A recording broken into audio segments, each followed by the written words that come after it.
moja ya kuelimisha jamii ni hii.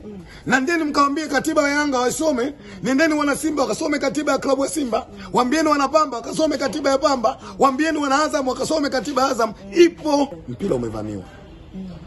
Unapotaka kuwa kiongozi wa mpira, maana yake kwanza lazima ujue katiba ya chama cha soka nini mahitaji yake. Lazima ujue katiba ya klabu yako inahitaji nini. Lazima ujue katiba ya CAF inasemaje.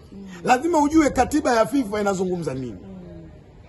Leo hii mimi naamini management ya Dar es Salaam Africans, wanachama ma-influencer wa Yanga wangekuwa wanapitia katiba yao, huu migogoro ya kusema hatuchezi singekuwepo.